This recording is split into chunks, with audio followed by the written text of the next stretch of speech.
And then there's this. A taxpayer-funded college in California wants to convert a portion of its student computer lab into a safe space for LGBTQ and undocumented students. But those who don't identify as either are fighting back to keep their money from funding any part of the $500,000 project. Here to weigh in is Santa Monica College student and campus reform correspondent Ben Kolodny. Thank you so much for joining us this morning, Ben. Thank you so much for having me. So $500,000 for this safe space. You started this petition not wanting your money to go to these groups that you don't identify with. Well, that's not 100% true. I myself am bisexual. I just think it's absolutely ridiculous that we're spending $500,000 of people's money for something that they themselves don't want and that our administration doesn't believe we need. Our administration did a survey, and they surveyed 50 LGBTQ, DACA, undocumented students, and found that not a single one of them felt unsafe on campus. So the fact that we're still pushing this and that our administration is still moving forward with this should tell you it's an agenda and not something we need.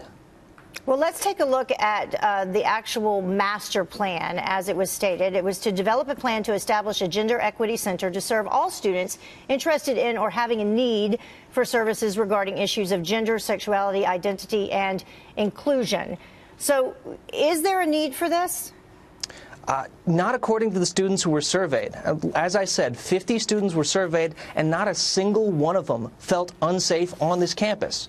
And that's what's so great about, Leadership Institute's campus reform. They're able to bring us so much information across the country, and this is just another one of the textbook cases of campuses pushing an agenda that the students don't want. We see this all over the country. Administrators are trying to push what they believe is necessary and coddling the children by not really accepting our words and our voices when we see, no, we don't need this. So you went to this meeting that I mentioned at the top, this petition that you had, and you were unlawfully removed from the meeting. What happened?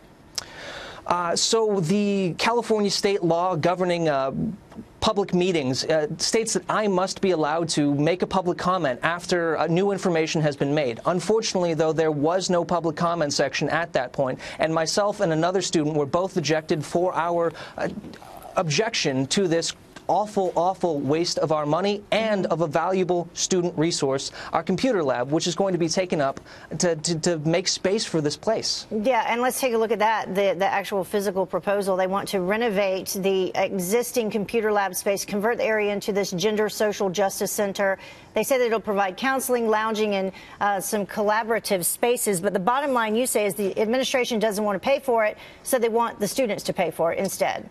That is 100% the case. The administration is the one that introduced this proposal. The administration is the one that backed this proposal, created this proposal, and now they are putting it in the only place that can make us pay for it as students, in a certain part of our campus that is paid for by the students only. And that is truly just unacceptable and should not be allowed.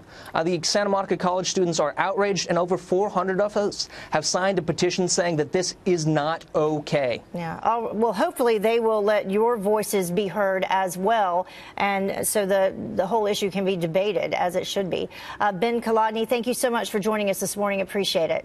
Thank you so much for having me. Have a good day and good luck.